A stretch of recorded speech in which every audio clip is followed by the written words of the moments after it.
Have you noticed something kind of wild lately? You take the exact same amount of cash to the grocery store that used to fill up an entire bag, and today you're walking out with half as much? Well, welcome to this explainer. Today we're going to uncover one of the biggest, absolutely most impactful mysteries in our daily lives: why prices almost never seem to stop rising. We'll be digging into the hidden mechanics of inflation, which is a force that affects literally every single person on Earth. And we're going to break it down step by step so you can actually understand what's happening behind the scenes to your wallet. Okay, let's just jump right in by looking at a really classic example. Think back to the year 2000. You could easily stroll into a fast food joint and grab a burger for, about $2? Fast forward to today, and that exact same burger might cost you nearly $6. And you see the exact same thing with movie tickets, right? What used to be a $5 night out is now easily over $10. These are the real-world stakes we're talking about here. So that brings us to the core mystery. When you see that $6 burger, you probably think to yourself, wow, everything is just getting so incredibly expensive. But what if we completely flip that perspective for a second? Are the goods themselves becoming inherently more valuable, or is the money you're holding simply buying less over time? It's a really subtle shift in thinking, but it is absolutely key to understanding our entire economy. And that brings us to the formal definition. Inflation is the persistent increase in prices and the subsequent decline in the purchasing power of money. Let's think of your money like a measuring tape. If you have a $100 bill from last year, the number 100 on that bill hasn't changed. But if the measuring tape suddenly becomes shorter, everything you measure with it is going to appear larger. The products haven't necessarily changed at all, but the actual value, the purchasing power of your money has shrunk. Section 1. What drives prices up? The causes of inflation. You know, a lot of people just assume businesses wake up one day and decide to hike prices purely out of greed. But the reality is actually far more mechanical. There are 4 primary drivers we'll be investigating today: demand pull, cost push, built-in inflation, and the money supply. Let's look at how each of these actually operates in the real world. First up is demand pull inflation. Imagine a town that produces exactly 10 tons of corn, and the people living there want to buy exactly 10 tons. That is perfect economic balance. But suddenly, a tornado sweeps through and destroys a huge chunk of the crop, leaving only 3 tons left. The catch? The townspeople still demand 10 tons of corn. Because buyers are now fiercely competing for a scarce good, they bid the price up. The demand is quite literally pulling the prices higher. Okay, now let's follow that exact same corn down the supply chain to see what we call cost-push inflation in action. Imagine a popcorn seller who normally pays $1 for corn, has $1 in other operating costs, and makes a $1 profit by selling his bag for $3. But because of that tornado we just talked about, his cost for corn jumps up to $2. If he keeps his price at $3, his profit completely vanishes. So he's basically forced to raise his price to $4 just to maintain that same $1 profit. The increased cost of production has pushed the price up for the consumer. The third and fourth drivers often work like feedback loops. Built-in inflation happens when the general cost of living goes up, so workers at, let's say, a shoe company demand higher wages to keep up. The company agrees and pays them, but to cover that massive new payroll cost, they have to raise the price of their shoes, which just creates this never-ending wage price loop. Then there's the money supply. Imagine 5 people each have a $5 bill, and there are exactly 5 loaves of bread. Bread costs $5. But if the government suddenly injects the economy with another $5 for everyone, well, now people have $10 and they want to buy more. With the actual bread supply completely unchanged, the bakery just raises the price to $10. The bread isn't any better. There are just literally more dollars chasing the exact same amount of goods. Now, before we move on, we absolutely have to talk about the stealthiest culprit of them all: shrinkflation. Sometimes companies know you're going to get really upset if they raise the actual sticker price of your favorite chocolate bar. So what do? The price stays exactly the same, but they quietly shave off a few ounces, or they put slightly fewer chips in the bag. You are still losing purchasing power because you're getting less product for your money, but it completely flies under the radar.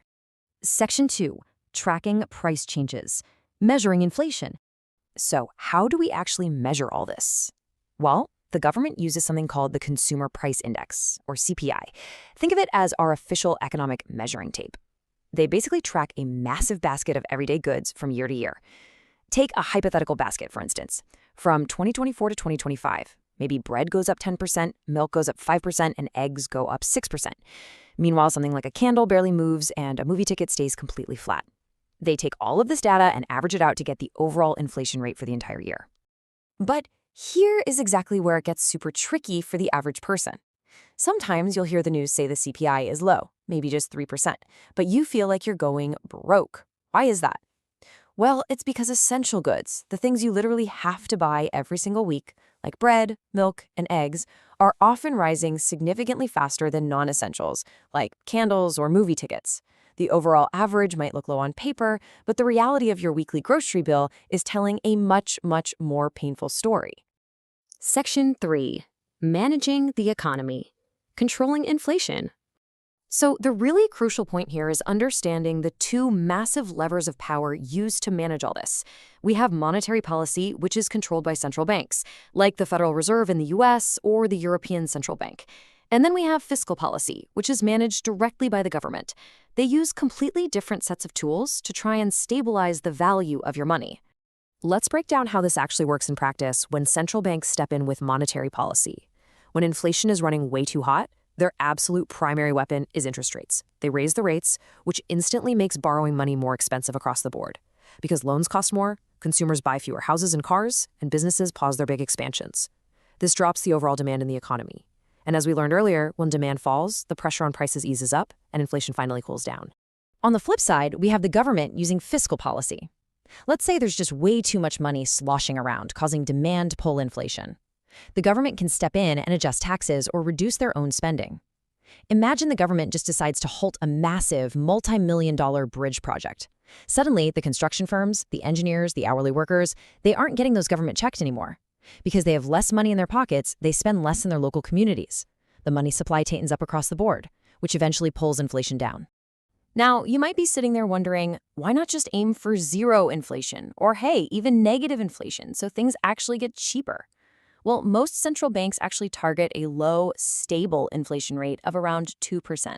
A little bit of inflation encourages you to buy things now rather than wait around, and that keeps the economic engine churning. If prices continuously fall, which is called deflation, people stop buying, companies slash jobs, and you get absolute economic disasters like the Great Depression. On the other extreme, if inflation spirals totally out of control, you get hyperinflation. Think of what happened in Venezuela, where prices rose so insanely fast that cash became practically worthless. 2% is basically the Goldilocks zone. Section 4. Protecting wealth. Fighting the hidden tax. Let's look at a hypothetical 10-year scenario to see how three friends managed $1,000 starting back in 2014. Bob invested his money in the stock market and saw average gross returns of 25% a year. Jack bought gold, a classic safe haven with limited supply, and he saw a 6% return. Tony, playing it super safe, just put his money in a standard piggy bank savings account, earning a 1% interest rate from his bank. So on paper, everyone made money, right? But here is the harsh reality, the hard truth. You always have to subtract the inflation rate to find your real return. If average inflation over that decade was 2% a year, Bob's real return is still a massive 23%. Jack's real return is a solid 4%. But Tony? Subtract that 2% inflation from his tiny 1% interest, and his real return is negative 1%. Even though his bank account number was slowly ticking up, the actual purchasing power of his cash was literally rotting away. He lost wealth by keeping his money safe. Inflation is a totally natural part of our economy, but as we've just seen, it really doesn't have to be a mystery. The real issue isn't just that prices go up, it's that your money is slowly buying less. But armed with this knowledge, you can make way smarter decisions about investing and protecting your purchasing power. I want to wrap up this explainer by turning it over to you. What everyday product have you noticed becoming shockingly expensive over the last 5 to 10 years? Think about it. And let that spark your curiosity to keep digging into the hidden forces that shape our world. Thanks so much for joining me on this explainer, and I'll see you next time.